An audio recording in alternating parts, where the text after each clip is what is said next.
오늘의 사연 읽어드리겠습니다.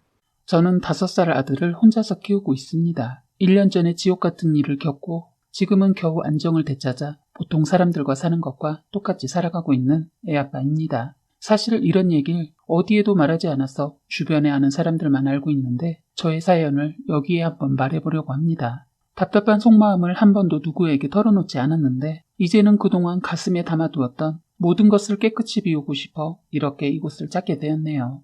다시 시작한다는 마음으로 다 털어보겠습니다. 그런데 막상 얘기를 어디서부터 어떻게 시작해야 할지 막막합니다. 대략 제가 아는 선에서 시작을 해보겠습니다. 저는 인간 같지도 않은 애엄마라는 여자 때문에 제 아들한테 미안한 일이 있었습니다. 사실 제 아들이 친자식이 아니라는 더러운 기분이 들게 만든 제 아내였던 그 여자에 대해 글을 써보려고 합니다. 사연들 보면 남자들이 대부분 바람을 피우고 사고치고 하는데 저는 아내가 그랬습니다. 그런데 저 그 여자와 사는 내내 정말 행복하다고 생각했는데 다 가짜였습니다.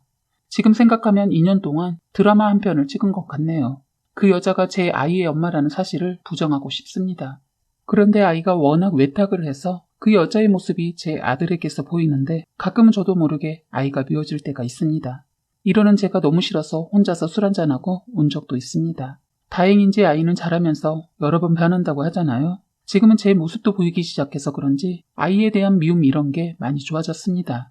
그런데 문제는 하루하루 아이가 자라면서 엄마를 찾는데 마음이 많이 아픕니다. 더러운 엄마를 찾는 아이에게 화도 많이 낸 적이 있었는데 지금은 다 제가 끌어안고 가고 있습니다.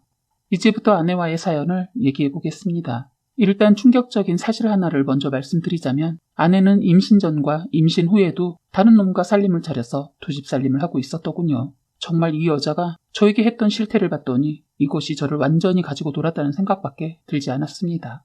그동안 속은 저도 병신이었지만 어떻게 2년 동안 감쪽까지 속일 수 있었는지 기가 잡니다. 이 여자가 어떤 식으로 바람을 피웠는지 구체적으로 말을 해보겠습니다. 바람을 같이 핀 그놈은 주야로 교대 근무를 하는 놈이었는데 제가 출근하고 나면 그놈이 야근하고 퇴근할 시간에 맞추어 아내가 그 집으로 갔던 모양입니다.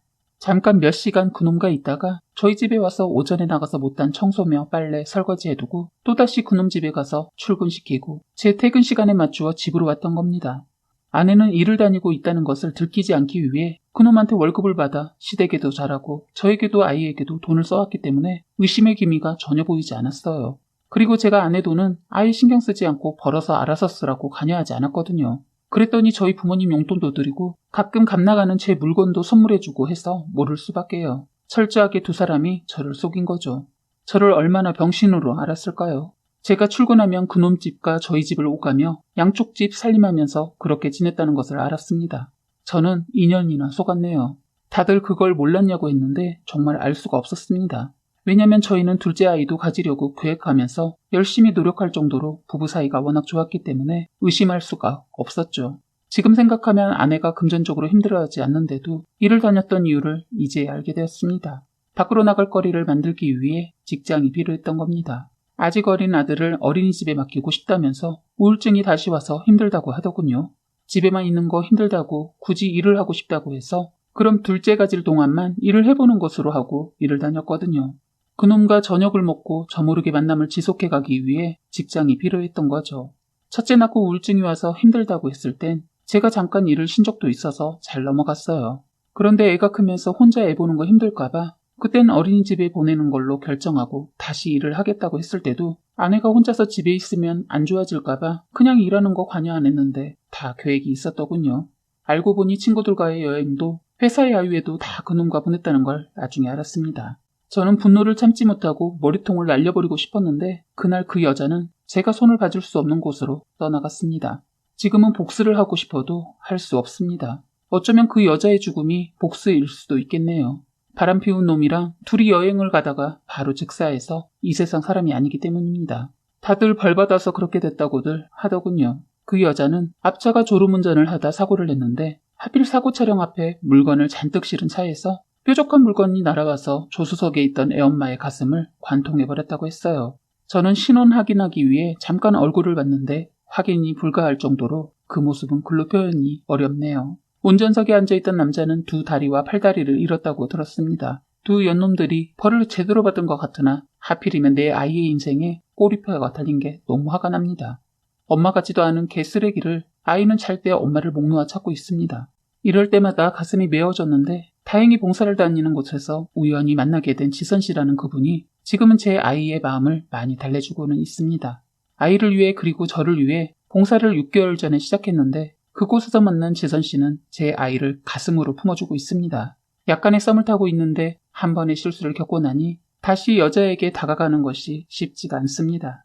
워낙 전 부인이 시댁에도 잘하고 저에게도 잘했던 인간의 탈을 쓴 미친 여자여서 그 트라우마가 자리 잡고 있는 것 같아요. 다른 여자가 저에게 잘해주면서 다가오면 혹시라도 나중에 또 배신을 당할까봐 그런지 제가 먼저 마음의 문을 닫게 되는 것 같습니다. 그런데 신기하게도 지선 씨에게는 그런 마음이 전혀 들지 않아서 너무 다행입니다. 저희 부모님들도 충격이 컸을 텐데 아들 걱정에 1년이라는 시간이 지나자 제 눈치를 보며 여러 가지 방법으로 선을 보라고 요구하셨어요. 부모님들은 제가 아픔을 이겨내기 위해 다른 이의 따뜻한 손이 필요하다고 생각했던 거죠. 무엇보다 30대 중반에 아직 어린 아들과 지내는 모습이 안쓰러워 보여서 그러신 것 같았어요. 아이는 당신들이 키울 테니 다른 사람을 만나보라고 하더군요. 그런데 저는 그 아픔을 잊기 위해 제 아이를 부모님께 맡기고 저 혼자 행복하자고 살 순 없었어요. 불효 아닌 불효를 저지르게 되어 많이 힘들어했는데 우연히 봉사라는 것을 알게 되면서 새 삶을 찾아 살고 있습니다. 아이도 예전보다 많이 밝아지고 한 번은 아이가 지선씨가 엄마였으면 좋겠다는 말을 하더군요. 그래서인지 저도 모르게 자꾸 사랑의 싹이 트고 있는 것 같은데 조만간 고백을 해볼까 합니다. 저에게 또다시 찾아온 사랑이 앞으로 어떠한 걸림돌이 없길 바랄 뿐입니다. 너무 흥분한 상태로 글을 쓰다 보니 제가 어떻게 아내의 바람을 알게 되었는지를 쓰질 못했네요. 아내의 바람은 아내가 둘째를 임신하고 알았습니다. 그런데 그 아이가 제 아이가 아니었습니다. 사실 부부들은 알겠지만 저는 아이를 갖자고는 했지만 아내가 우울증 증세도 많이 호전되고 이렇게 아이 하나 낳고 사는 것도 좋을 것 같아 저 혼자 결정하고 구체적으로 말은 못하겠지만 어쨌든 여러 번 아이가 생길 수 없게 사랑을 했는데 아내가 아이를 가졌다고 해서 좀 이상했어요. 그래서 아내를 살짝 의심하게 되었는데 마침 저희 어머니가 아내가 출근하지 않고 집에서 나오는 것을 우연히 보고 같이 밥 먹으려고 불렀는데 그걸 못 보고 어떤 놈과 같이 팔짱을 끼고 가는 것을 봤다고 하는 겁니다. 어머니는 아내를 불러놓고 물어보려고 하다가 괜히 잘 살고 있는 아들 내외 이혼한다고 할까봐 그냥 넘기고 저한테만 살짝 말을 했던 겁니다. 상호야, 내가 길에서 어미 봤는데 어떤 남자랑 팔짱을 끼고 가더라. 저도 그땐 그냥 대수롭지 않게 잘못 봤겠죠. 요즘은 여자도 남자처럼 많이 하고 다녀서 잘못 보면 여자가 남자로 보이기도 해요. 그리고 미선이 친구 중에 남자 같은 사람이 있어. 그 사람인가 보네. 근데 어미 왜 출근을 안 한 거야? 그러네. 잠깐 들렀나? 옷차림이 회사 출근하는 옷이 아니던데. 어머니가 이렇게까지 말하셔서 저는 저녁에 물어본다고 생각하고 있었는데 퇴근한 아내가 평소와 마찬가지로 정장을 입고 있어서 그 말을 깜빡하고 잊어버렸던 것 같아요. 그런데 지금 생각해도 아내가 간이 배 밖으로 나온 거죠. 집 근처에서 어떻게 그럴 수 있는지 본인은 몰라도 남은 알 수 있는데 전혀 그걸 개의치 않은 건지 아는 사람이 없으니 괜찮다고 생각했는지 묻고 싶지만 답을 들을 수가 없네요. 어쨌든 어떻게 보면 저희 어머니가 그걸 못 봤다면 그리고 제가 무언가를 못 봤다면 저도 임신한 걸 끝까지 의심하지 않았을지도 모릅니다. 임신 또한 그럴 수도 있구나 넘겼을 겁니다. 그런데 이 여자가 결정적으로 실수를 한 게 산모수첩을 집에 두고 간 것입니다. 아내 말이 회사에서 야유회를 간다고 하는데 배부르면 따라다니기 어려우니까 조심할 테니 가면 안 되겠냐고 먼 곳으로 안 가니까 가고 싶다고 자꾸 때를 써서 당일치기라 허락을 했습니다.